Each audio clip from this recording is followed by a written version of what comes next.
2:00 de la tarde inicia la emisión en directo de Noticiero Guatevisión. Mi nombre es Rocío Lazo y qué gusto poder acompañarle y darle a conocer las noticias más importantes a nivel nacional e internacional. Mucha información se genera desde distintos puntos del país y comenzamos hablando acerca del vicepresidente Guillermo Castillo, quien viajó por carretera la noche de este 26 de agosto a Chiquimula, pero lanzó un polémico mensaje que agitó Twitter. Recién llegando por tierra a Chiquimula a una reunión con diferentes sectores de la sociedad de este departamento, rico llegar a cualquier lugar en helicóptero sin entender lo que siente la población. Juntos saldremos adelante si entendemos lo que todos sufren a nivel del país, escribió Castillo a las 21 horas junto a una foto del desplazamiento en la carretera bajo la lluvia. Casi una hora después, el mensaje tenía más de 1000 me gusta, 210 retweets y 95 tweets citados. Muchos comentarios apuntaban a que el mensaje iba dirigido al presidente Alejandro Yamatei, quien utiliza helicóptero para movilizarse hacia la provincia y que en días recientes lo ha llevado a Quetzaltenango, San Marcos e Izabal. A los niños, como lo explico, que nace desnutrido. Tenemos en Guatemala... Y continuamos con más noticias. Este miércoles fue entregado al presidente Alejandro Yamatei el segundo informe de la Comisión Presidencial contra la Corrupción, un ente creado para detectar irregularidades en instituciones del gobierno y presentar las denuncias en el Ministerio Público. En el informe, que contiene datos del 21 de abril al 20 de julio, destacan 4 denuncias que fueron planteadas en el Ministerio Público por supuestos actos de corrupción, aunque no se revelan detalles sobre los casos para no interferir en la investigación. Cabe mencionar que la comisión revela que estos ocurrieron en el Ministerio de Salud, Cultura, Gobernación y Comunicaciones, así como en la Secretaría de Coordinación Ejecutiva de la Presidencia. En uno de esos casos se reporta la captura de una persona el 2 de julio por supuestamente haber cobrado comisiones a empleados públicos. En el informe se destaca la recepción de 22 alertas de supuestos actos ilícitos a las que se les da seguimiento.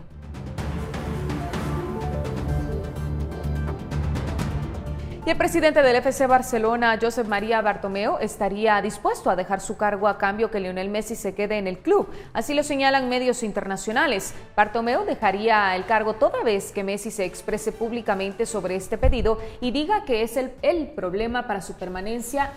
Y pues esta es la información que se ha generado respecto a esta noticia.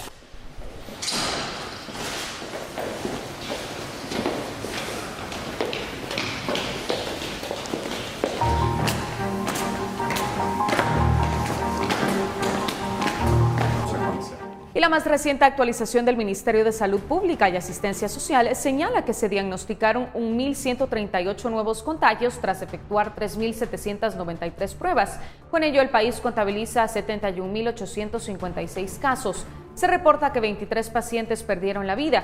Con ello, son 2.685 el total de víctimas mortales por la pandemia. Según autoridades del Ministerio de Salud, hubo 858 casos recuperados estimados durante las últimas horas y en total contabilizan 59.641 recuperados, como puede ver usted en pantalla. El tablero da cuenta que actualmente hay 9.530 casos activos estimados. Recordemos que estos datos corresponden a la actualización del 26 de agosto de las 0 a las 23:59 horas.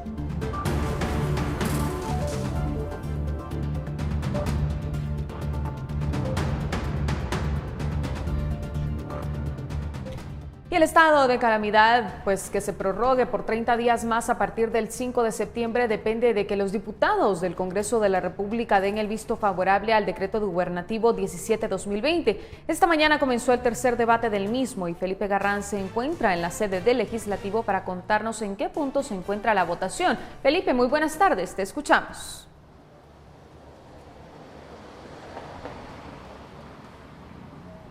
¿Qué tal, Rocío? Muy buenas tardes. Recordamos que la Presidencia de la República presentó el decreto gubernativo 17/2020 con el cual se solicita una prórroga al estado de calamidad, el cual rige en el país desde el pasado 5 de marzo.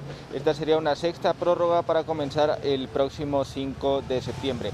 Esta entró en el orden del día del pasado martes y como no obtuvo los votos necesarios, de hecho no hubo quórum para realizar esa votación, ha sido trasladado a segundo debate que se celebró ayer y a tercer debate que se comenzó esta mañana.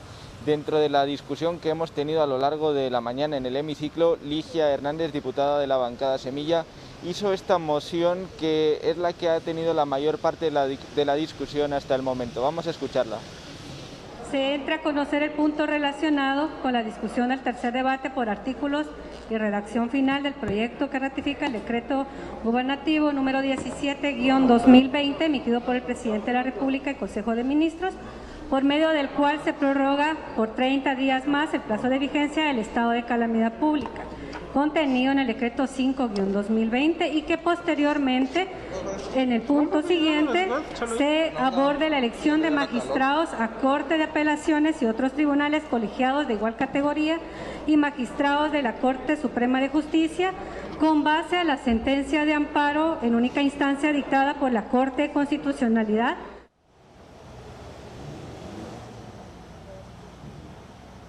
Bueno, ¿y cuál era el objetivo de esa moción? Sencillamente que el tema álgido de los últimos meses aquí en el Congreso es la elección de magistrados tanto a la Corte Suprema de Justicia como a las Cortes de Apelaciones. En el orden del día de hoy, que consta de 8 puntos, este está relegado al 8º punto y desde la bancada Semilla, secundados por el partido WINAC, solicitaban que pasara a un segundo punto. Los diputados del partido PAN, encabezados por Manuel Conde y de la bancada Viva, votaron en contra de esta moción y desde la Unidad Nacional de la Esperanza, Gabriel Estrada explicó que ellos no votarían a favor de ello, no por el hecho de que se adelantara la votación a los magistrados, sino por el conocimiento del decreto 17-2020, el cual, según la bancada UNE, se introdujo de manera ilegal el pasado martes. Esta moción no fue aceptada, finalmente se votó por la agenda que se había propuesto desde un inicio, en la cual el primer punto es el decreto 17-2020, la prórroga al estado de calamidad. En 7º punto estaría la ley de vacunación y en 8º punto, el último, la elección de magistrados a las Cortes. Esta agenda sí ha sido aprobada y de momento está siendo discutida por los diputados en el hemiciclo. Con imágenes de José Castro y Miriam Figueroa, yo vuelvo contigo al set principal. Felipe, muchísimas gracias. Nosotros estaremos dando seguimiento a los detalles que surjan respecto a esta noticia. Cambiamos de información. El huracán Laura tocó tierra este jueves en las costas de Luisiana, al sur de Estados Unidos. Cientos de miles de personas fueron evacuadas de este estado y de Texas ante la amenaza de crecidas de agua catastróficas. Según los pronósticos, las precipitaciones podrían llegar a entre 130 y 250 milímetros, con algunos picos de casi 400 milímetros en el oeste de Luisiana y en el este de Texas. El gobernador de Luisiana, John Bel Edwards, confirmó la primera víctima mortal del huracán, una niña de 14 años que murió cuando un árbol cayó sobre su casa. Los equipos de rescate continúan con las tareas de búsqueda de sobrevivientes que no evacuaron la zona.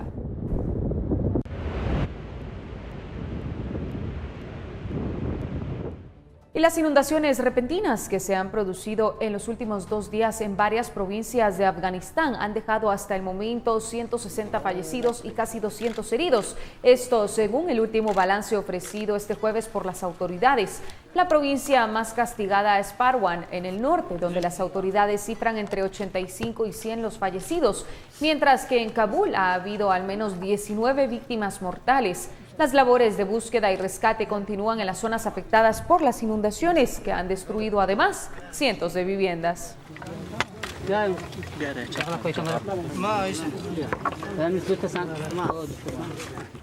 Y miles de médicos peruanos iniciaron este miércoles una protesta nacional para denunciar la carencia de recursos para enfrentar el coronavirus, que registra un rebrote en el país. Durante la jornada, los médicos no atienden consultas externas y hacen manifestaciones callejeras, pero mantienen la atención de los pacientes en hospitales, donde hay unos 13,000 contagiados de COVID-19. Los médicos exigen equipos de bioseguridad, más insumos para los hospitales y mejoras salariales. El país es el más enlutado de la región, con 843,000 muertes por cada millón de habitantes.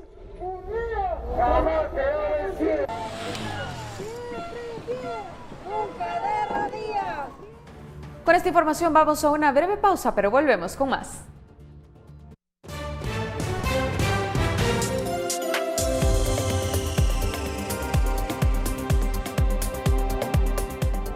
Una de la tarde con 12 minutos, le presentamos en este momento las imágenes del tránsito. Vemos en pantalla en este momento la zona 15, específicamente el columpio de Vistahermosa. Se encuentra muy poca afluencia vehicular. Si usted desea transitar por esa vía, hágalo sin ningún problema, pero manteniendo siempre las precauciones para cuidar de su vida y la de los suyos.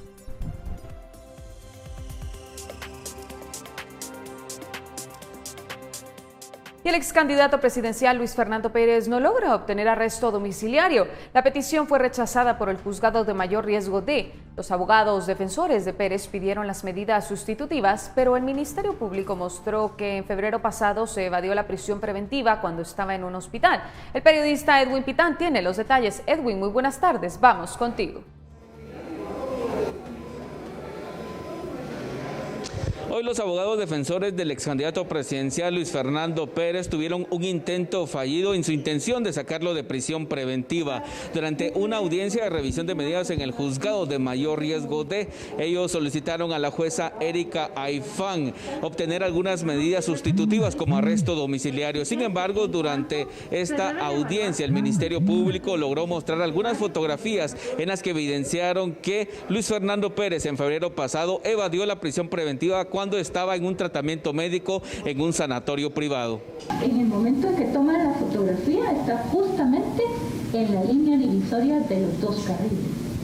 Quienes conocemos, bueno, sobre todo en esta sala de audiencias, las calles, sabemos que es una distancia bastante alejada como para que un custodio del sistema penitenciario estuviese cuidando, vigilando o estuviese alerta. La jueza Erika Aifán consideró que hay riesgo de obstaculización a la averiguación de la verdad con las fotografías mostradas por el Ministerio Público en esta audiencia.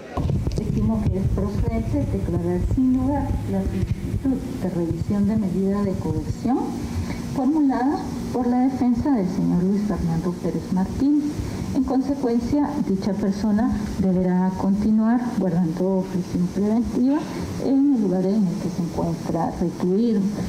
El ex candidato presidencial Luis Fernando Pérez permanecerá en prisión preventiva. En estos momentos se encuentra en la cárcel de Mariscal Zavala. Con imágenes de Carlos Hernández, reportó Edwin Pitán. Y desde hace meses, vecinos de la zona 21 han manifestado, específicamente en Nimajuyú, por la falta de agua. Hoy la municipalidad y Empagua abrieron las puertas donde se instalan los pozos. Andrea Domínguez se encuentra en el lugar y nos brinda los detalles. Andrea, muy buenas tardes. Adelante, te escuchamos. Muy buenas tardes, Rocío. Gracias. Así es que nos hemos trasladado hasta la alcaldía auxiliar de la zona 21. En este lugar se encuentra uno de los pozos, quien abastecía agua hasta hace algunos meses a los vecinos de Nimajuyú, no específicamente, y de algunas otras colonias. Pero ¿cuál es la situación que se vive en este momento? Carlos Flores, quien es vocero de Empagua, que nos pueda contar qué es lo que ocurre en este lugar. Bueno, miren, básicamente acá hay un problema de inconformidad por parte de los vecinos de específicamente el cuarto nivel del proyecto habitacional Nimajuyú 1 con relación a los horarios en los que se le está dando abastecimiento. ¿Sí? Precisamente nosotros nos hicimos presentes hoy acá al pozo Nimajuyú 1 para... En primer lugar, pues agradecemos mucho la presencia de la vecina para que de alguna manera ella también pueda ser testigo de que en realidad parte de la problemática se debe a que este pozo llegó a su vida útil y por tal razón dejó de funcionar.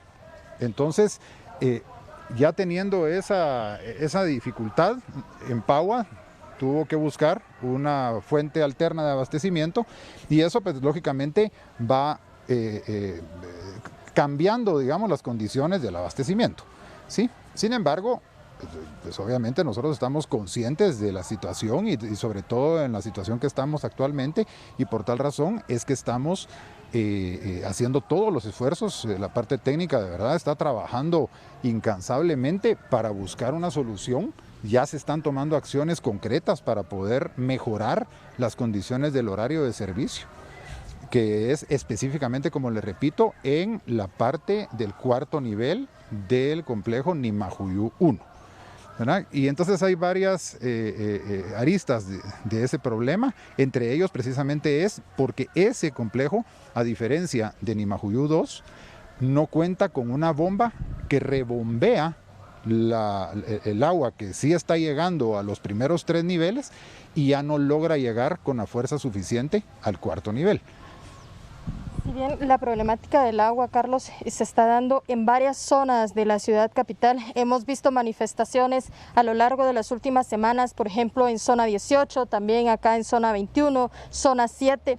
¿Cuál es el problema que enfrenta en este momento la ciudad para abastecerse de este vital líquido y cuál está siendo también esas soluciones que se están buscando para poder abastecer el agua? Vemos que, por ejemplo, acá en Nimanjuyú, los dos pozos que se tenían prácticamente ya llegaron al tiempo de su vida útil y pues se señala que los niveles de agua que tienen ya no son suficientes para poder abastecer a la población que así lo requiere.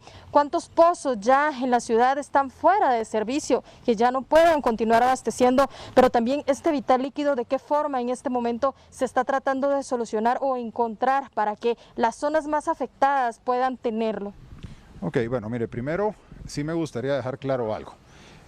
No es que tengamos problemas de desabastecimiento en las zonas de la ciudad capital. Empagua le da servicio a 9 municipios, más el de la ciudad de Guatemala, y en ninguna zona tenemos problemas de desabastecimiento. Lo que sí tenemos es algunos sectores, digamos en el caso de zona 21, por ejemplo, que usted lo menciona, en el lugar donde tenemos problema es en el complejo habitacional de Nimanjuyú, en Nimanjuyú 1, en el 4º nivel, por las condiciones que le acabo de explicar. Tenemos algunos problemas, lo que pasa es que en realidad son varias las situaciones que se pueden dar en puntos distintos. Por mencionarle, o sea, usted me mencionaba zona 18, ok, ahí tenemos un sector ahorita que tiene un problema que a principios de junio salió de operación un pozo por abatimiento. Esto quiere decir de que ya el acuífero donde está el pozo se quedó sin agua. Y a diferencia de este, por ejemplo, ahí lo que hay, la solución a esto es reperforar el pozo para poder ir más abajo y poder ponerlo en operación nuevamente. Actualmente nosotros ya estamos trabajando en eso. Muchas cosas que se dan, por ejemplo, es uno de los principales problemas que nosotros tenemos son las conexiones ilícitas. Eso, digamos, las redes hidráulicas son muy sensibles. ¿Por qué? Porque tienen que mantener una presurización dentro de la red. Eso quiere decir que tienen que mantener una presión para poder llegar y abastecer a todas las áreas para las que está diseñada.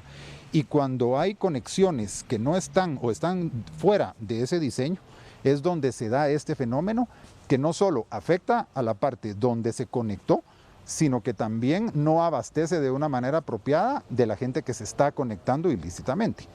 Sí, obviamente por todo este tema de la pandemia nosotros hemos reducido todo este esfuerzo porque también sabemos que todo el mundo necesita de este líquido y en realidad estamos enfocándonos más en ver cómo podemos abastecerlo. Pero sí es importante que son puntos muy específicos y no es que haya un desabastecimiento en la ciudad y mucho menos en alguna zona en particular. Son sectores muy puntuales por situaciones muy puntuales.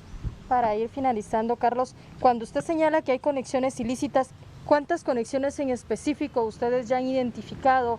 ¿Cuáles son las acciones que se toman con ellos? Pero también, importante, ¿de dónde se obtiene el agua en este momento o en cuáles son los puntos que abastecen no solo a la ciudad de Guatemala y todas sus zonas, sino también al resto de municipios a los cuales se le provee este servicio? Lo que sucede es que nosotros contamos con 5 plantas, tenemos estaciones de bombeo, tenemos pozos, o sea, digamos, la forma en la que Empagua abastece todo este sector que le estoy mencionando es muy diverso. Sí, o sea, digamos, zona 18 tiene pozos de abastecimiento, tiene plantas de tratamiento, tiene estaciones de rebombeo. En otros lados, digamos, la parte sur de la ciudad se abastece de otra planta completamente diferente con características muy distintas. O sea, en realidad son muchos los factores de la manera en la que Empagua abastece a la ciudad. ¿Cuántas zonas en este momento que, según me señala, están identificados, tienen el problema ahorita de carencia de agua o que en este momento están buscándoles soluciones a esto? Lo que le mencionaba, no es que tengamos alguna zona en particular que tenga problema. Tenemos sectores en particular que tenemos problemas y cada problema es muy particular. Entonces, digamos, en el caso que nos tiene acá, que es para los vecinos de Nimanjuyú 1, de zona 21, El problema principalmente es, y el malestar de los vecinos, que nosotros lo entendemos perfectamente bien, es el horario en el que se está dando ese servicio, y por eso es que la parte técnica está buscando una solución para que los vecinos puedan recibirlo de una manera más adecuada a los horarios por las actividades que realizamos, como cualquier ser humano. ¿Sí? Si hay otro punto en particular en otra parte de la ciudad, es por condiciones y características completamente diferentes a las que estamos viendo acá. Entonces, por eso es difícil que yo le pueda decir, tenemos algo generalizado. ¿Aproximadamente cuántos puntos representan en este momento este tipo de problemas que se vive con la carencia de agua? Que entendemos que es un vital líquido que que ha surgido no solo desde antes de la pandemia, sino que ya la ciudad tiene mucho tiempo de estar presentando este tipo de problemas y hemos visto diversas manifestaciones en varios puntos y zonas. Bueno, la verdad es que yo no he visto mayores manifestaciones en varias zonas. Le puedo mencionar la colonia Limón, que se recuerda, usted me lo mencionó.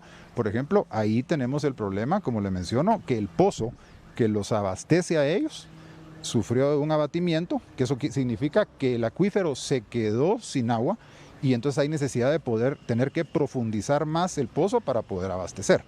Ese es un sector en particular, ¿verdad? Pero, digamos, como le repito, si lo compara con esta situación que estamos viendo, son totalmente ajenas y totalmente distintas. ¿Y cuáles problemas hay? La verdad es que son mucho menos de lo que se trata de ver. Esto es parte entonces de las respuestas que da Empagua respecto a las preguntas que tienen los vecinos específicamente de Zona 21 en Nimanjuyú por la problemática del agua y la carencia de este vital líquido, y ya se les ha señalado que se están buscando algunas otras soluciones, ya que en este momento ante la carencia de agua en estos pozos se les está abasteciendo desde otro pozo que viene del área sur para que ellos puedan continuar obteniendo este vital líquido. Con imágenes de Noé Medina, yo regreso con ustedes a Estudios Centrales. Reportó para Noticiero Guatevisión, Andrea Domínguez. Andrea, muchísimas gracias, que tengas una excelente tarde. Recordemos que desde hace varios meses se han realizado manifestaciones por parte de los vecinos de esta colonia, la colonia Nimanjuyú en la zona 21 de la ciudad capital. Incluso desde mayo los vecinos aseguraban que desde inicio de año no tenían el abastecimiento de agua. Vemos que la problemática continúa y también le hemos mostrado a usted qué han dicho las autoridades municipales al respecto. Muchísimas gracias, Andrea, por tu reporte. Y en cuanto al clima, anoche en Quetzaltenango se registró un fuerte aguacero y, como suele ocurrir, el agua se acumuló en la Puerta del Llano, Valle de Palajunoj, aldea rural de Sheila, que agrupa a 10 comunidades. Nuestra compañera María José Longo se encuentra en el lugar donde los vecinos expresaron estar cansados del lodo y el agua por las constantes inundaciones. Adelante.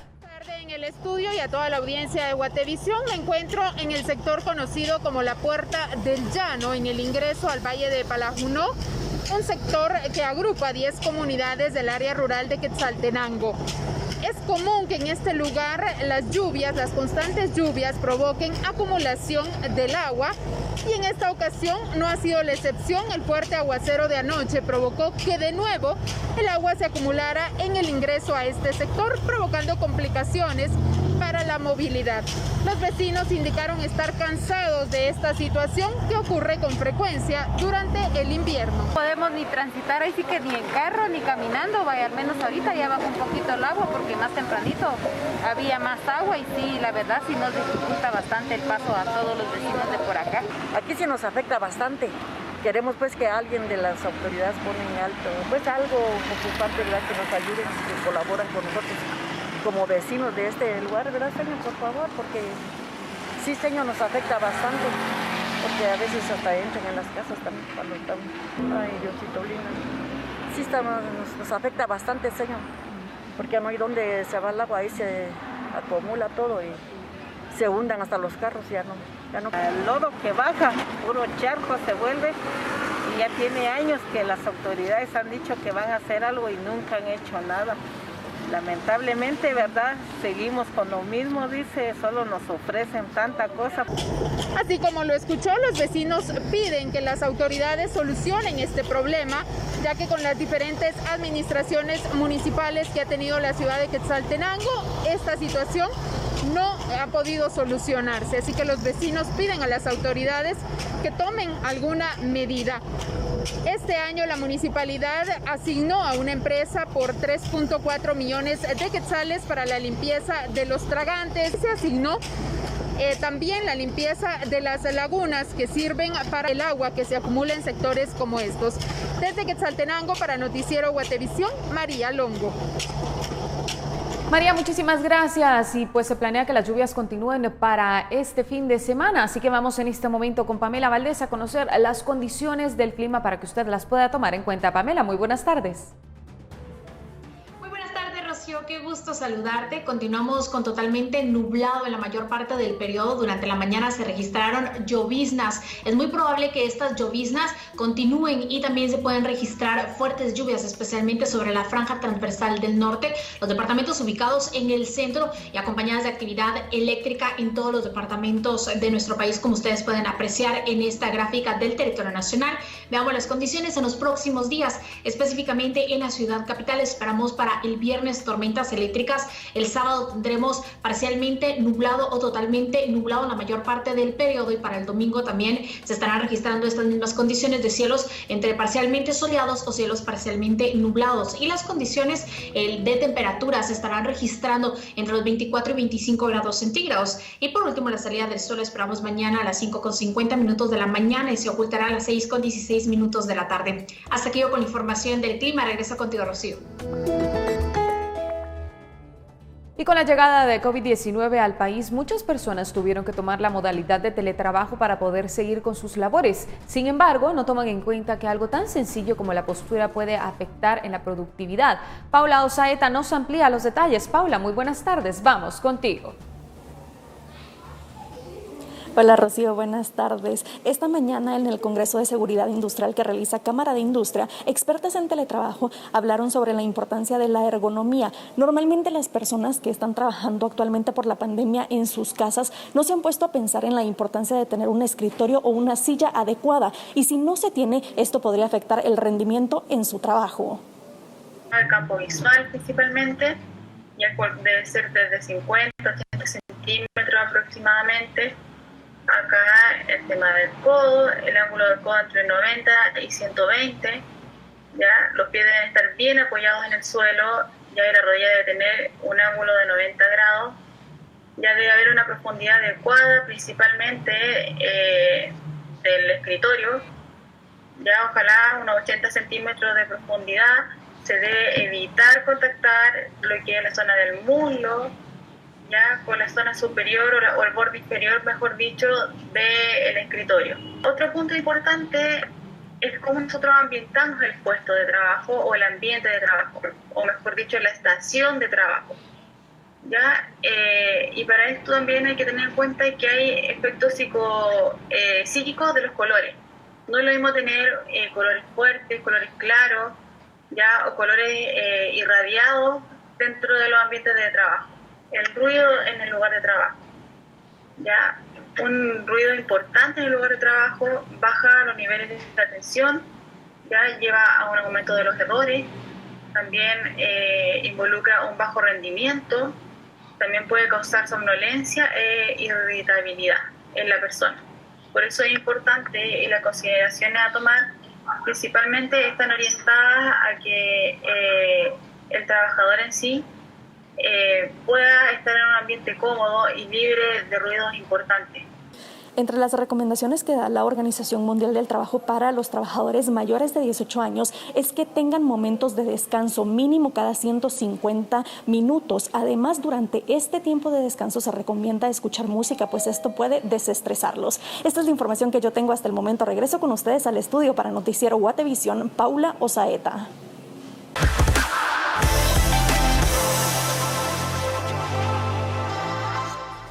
¿Qué sucede en las redes sociales? Se lo mostramos a continuación. Este simpático TikTok demuestra que los perros no pueden resistirse a perseguir un objeto en movimiento, ya que observamos a un joven que lanza una pelota de hule a la mascota del vecino, quien trae de vuelta. Lo gracioso del video es que esto sucede por medio de un agujero que hay en la cerca que separa ambos jardines. Lo único que quiere ese perrito es que jueguen con él, comentan muchos en TikTok, que tiene 3 millones de me gusta.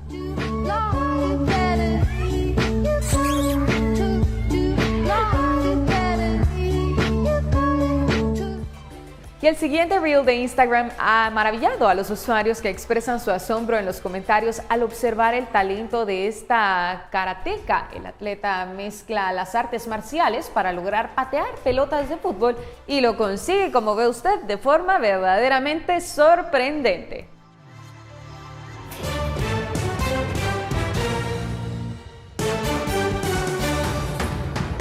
Continuamos con más noticias y nos vamos a Escuintla, que ha sido uno de los municipios que ha crecido de forma desordenada, y evitar esto es el principal objetivo del plan de ordenamiento territorial que trabajan distintos sectores de esta cabecera. Carlos Paredes entrevistó precisamente a los actores y nos traslada la siguiente información. Carlos, adelante, te escuchamos. Buenas tardes, compañeros en los estudios, buenas tardes a la audiencia de Guatevisión. Comentarles que tanto las autoridades municipales como líderes comunitarios se han unido a la tarea de poder ir integrando a Escuintla el programa de ordenamiento territorial. Esto con el fin de poder gestionar proyectos acorde a las necesidades del municipio, además de ir desarrollando proyectos en base al crecimiento que está teniendo el mismo. Estaremos siempre pendientes del desenvolvimiento de este tema para que este plan sea integral y contemple todas y cada una de las situaciones que pueden darse en una comunidad. Que nosotros nos involucremos todos y involucrar a la iniciativa privada para que todo esto llegue a ser realidad. Yo creo que como esto hay muchas cosas más que Escuintla necesita, y yo creo que en el camino se va a ir dando todas las necesidades que hace falta. Dentro de los proyectos que más se resaltan es la gestión para la construcción de la Terminal del Sur, donde se atendería a todo el transporte extraurbano, además de un mercado para poder trasladar a todas aquellas personas de la economía informal que se encuentran en las calles. Ya un plan de desarrollo a largo plazo nos va a permitir también que el uso del suelo, poderlo ya establecer para dónde queremos que crezca la ciudad, tanto en el área, en el desarrollo urbano de vivienda, como también en el desarrollo industrial y agrícola. Así que va a ser un instrumento de mucho beneficio que nos va a permitir poder planificar a largo plazo, y como lo decía, ya estamos en la última etapa de su desarrollo. El objetivo que busca el ordenamiento territorial es precisamente de que Escuintla siga creciendo, pero bajo un orden y no de forma desordenada como se venía realizando. Esa es la información que les tenemos desde Escuintla. Volvemos con ustedes a Estudios Centrales para Noticiero Guatevisión. Carlos Paredes. Enerkids, la leche de soya que recomiendan los pediatras para nutrir a tus hijos y cuidar su salud. Encuéntrala en todos los supermercados del país. Presenta. Agradecemos a todos los televidentes que nos han hecho llegar sus mensajes, videos, imágenes y denuncias a nuestro WhatsApp de Guate Reporta. Comenzamos precisamente con el reporte que nos llegó desde Tejutla, en San Marcos. Se trata de los incidentes que han causado los vehículos en la Tercera Avenida y Primera Calle de la zona 2 de la localidad. En esta calle hay personas que dejan estacionados sus vehículos en línea roja, y debido a lo angosto del camino, los camiones causan daños en las aceras y en las pestañas de las casas sin que se hagan responsables por los daños. La municipalidad no interviene ni sanciona a los infractores. Pedimos que a las autoridades que hagan algo para detener estos abusos, nos escribió nuestro televidente.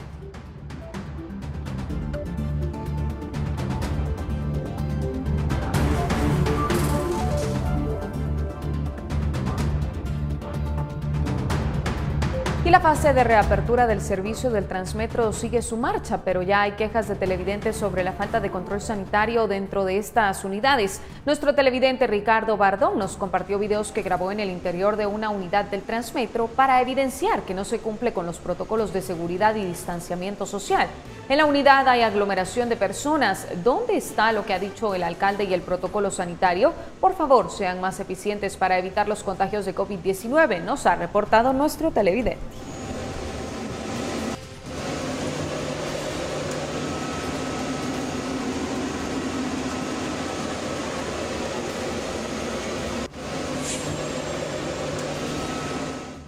Y finalizamos nuestro segmento con el reporte del profesor Julio César Ruano González, quien se reportó desde el caserío El Rosario en Jalpatagua, Jutiapa.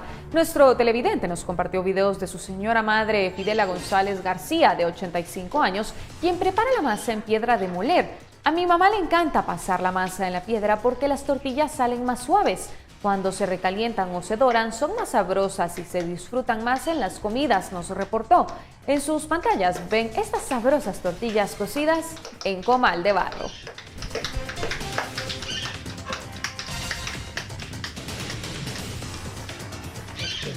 Energins, la leche de soya que recomiendan los pediatras para nutrir a tus hijos y cuidar su salud. Encuéntrala en todos los supermercados del país. Presentó.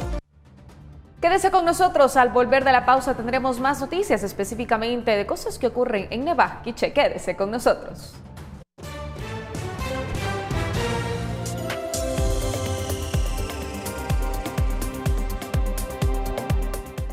Vemos una vez más las cámaras del tránsito, cambiamos de punto, nos encontramos específicamente en la calzada Aguilar Batres con dirección al sur y el anillo periférico, fuerte carga vehicular. Le recomendamos que si va usted a circular por esta área, mantenga las precauciones necesarias, tomando en cuenta que las lluvias se encuentran presentes en todo el país y que las condiciones podrían empeorar, como ha dicho Pamela Valdés en el pronóstico del clima para este fin de semana.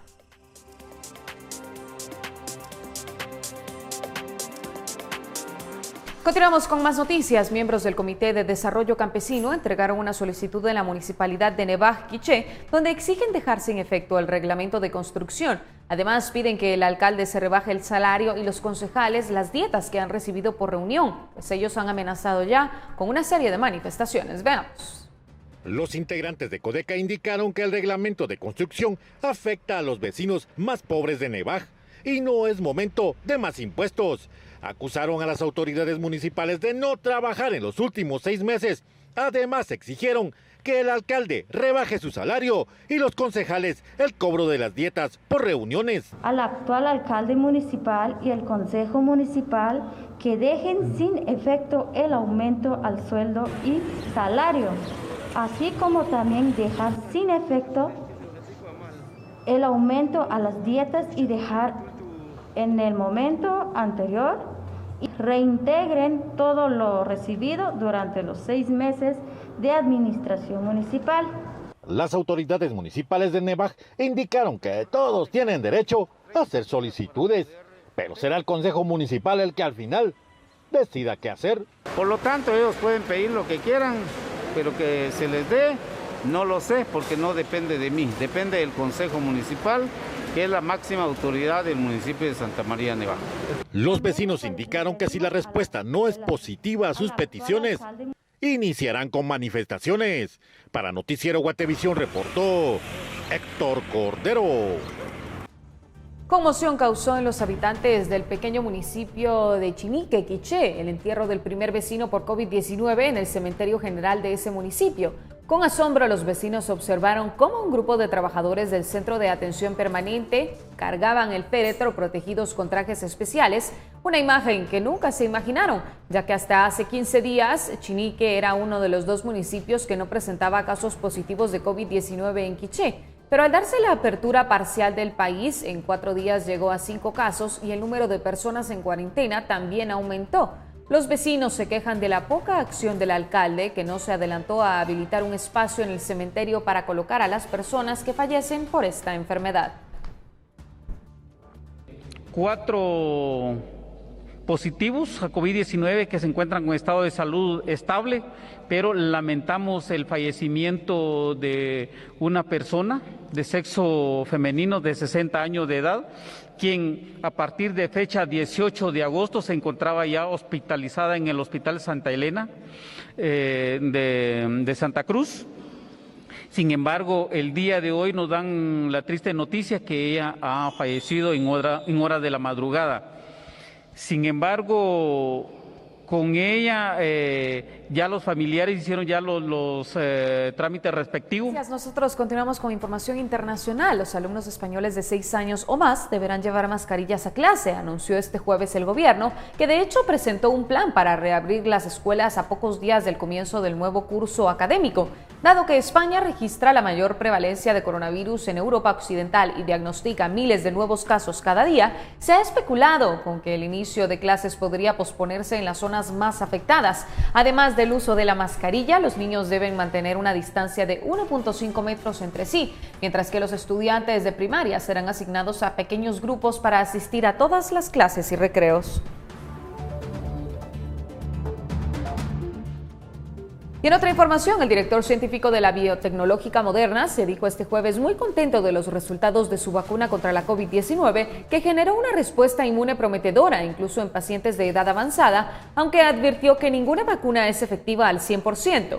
El médico israelí Tal Sachs admitió que para que el producto de Moderna sea eficaz necesitará probablemente de la aplicación de 2 dosis, lo cual supone un desafío logístico y operativo que requerirá más recursos, expresando: si se necesitan 2 inyecciones para deshacerse de esta pandemia, encontraremos una manera de poner 2 inyecciones.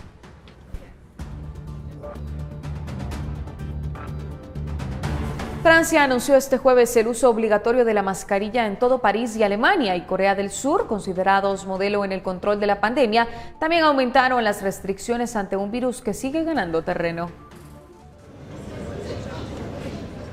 El mundo refuerza las medidas contra el nuevo coronavirus. Francia anunció el jueves que el uso de la mascarilla será obligatorio en todo París, algo que ya ocurría en otras ciudades como Marsella, Niza o Toulouse. Con el retorno de las vacaciones de verano, los rebrotes se están volviendo críticos, con unos 3.000 nuevos contagios cada día. Ces indicateurs montrent que l'épidémie regagne du terrain. Los indicadores muestran que la epidemia está recuperando terreno y que por ello es ahora que hay que intervenir, o en todo caso hay que seguir interviniendo de forma masiva. Sin duda, algo está sucediendo desde este verano en Francia y en otros lugares que los científicos no necesariamente habían modelado o previsto. Alemania fue considerada modelo en el control de la pandemia, pero ahora registra las cifras de nuevos casos más altas desde finales de abril, con un promedio de 1.500 nuevos casos diarios. Las autoridades anunciaron que impondrán multas a quienes no usen mascarillas y no podrá haber reuniones de más de 25 personas. El gobierno, que ya prolongó hasta el 14 de septiembre sus restricciones a los viajes turísticos en países de fuera de la Unión Europea, extenderá hasta fin de año la prohibición de público en ferias, festivales y en los estadios. Mientras tanto, Corea del Sur, también reconocida en su momento por su lucha contra la pandemia, tiene ahora récords de contagios diarios. Y tras redoblar esta semana las medidas de restricción, debió cerrar el jueves las puertas de su parlamento y un grupo de diputados está en cuarentena. Continuamos con más información. El vicepresidente de Estados Unidos, Mike Pence, atacó este miércoles al candidato demócrata Joe Biden, a quien acusó de ser un caballo de Troya de la izquierda radical, advirtiendo a los votantes que en estas elecciones está en juego la ley y el orden. La convención republicana cumplió su tercer día de actividades en Estados Unidos. El vicepresidente Mike Pence aceptó el miércoles su nominación como candidato a la vicepresidencia desde el fuerte McHenry en Baltimore. En su discurso acusó al candidato demócrata Joe Biden de ser un caballo de Troya de la izquierda radical. Además, en medio de encendidas protestas por un nuevo caso de violencia policial contra un afroestadounidense, Pence advirtió que en estas elecciones están en juego la ley y el orden. The American people know. El pueblo estadounidense sabe que no tenemos que elegir entre apoyar a las fuerzas del orden y apoyar a los vecinos afroamericanos para mejorar la calidad de sus vidas. Educación, empleos y seguridad. Y desde los primeros días de esta administración hemos hecho ambas cosas. Y seguiremos apoyando la aplicación de la ley. Y seguiremos apoyando a nuestras comunidades afroamericanas y minoritarias en esta tierra durante 4 años más. El vicepresidente también es encargado de la respuesta de la Casa Blanca a la pandemia en momentos en que Estados Unidos es el país más golpeado, con más de 178,000 muertes. Me enorgullece informar que estamos en el camino de tener la primera vacuna contra el coronavirus segura y eficaz del mundo para fines de este año. Pence apeló a un voto ideologizado sobre la base de creencias religiosas conservadoras y motivado por temas como la oposición al aborto. Destacó que el gobierno de Trump ha nombrado más de 200 jueces conservadores. El presidente Donald Trump apareció sorpresivamente junto a la primera dama Melania para saludar a la concurrencia tras el fin del discurso. Otros republicanos también lanzaron advertencias sobre la seguridad durante la noche y destacaron a Trump como un defensor de la ley y el orden. El mandatario está por debajo de su rival demócrata Joe Biden en las encuestas nacionales y aparece codo a codo en muchos estados claves para llegar a la Casa Blanca, lo que indica una campaña reñida. 2/3 de los estadounidenses se declaran descontentos con la gestión del gobierno de la pandemia. Monos, camellos y pingüinos se suben a básculas en el zoológico de Londres, mientras los cuidadores del zoológico registran el peso y la altura de todos los animales, un ejercicio anual que les ayuda a controlar su salud y bienestar. Uno de los cuidadores expresó: los pingüinos son muy fáciles de pesar porque a todos les gusta el pescado y es muy fácil pedirle a un pingüino que se suba a una balanza por un trozo de pescado, mientras que nuestros monos ardilla, al ser monos, son muy traviesos y aunque tienen una gran relación, les gusta divertirse un poco y hacer lo suyo a veces. Con esta información nos despedimos de la emisión en directo de Noticiero Guatevisión. Mi nombre es Rocío Lazo y le agradecemos por elegirnos para informarse. Lo espero mañana con más noticias.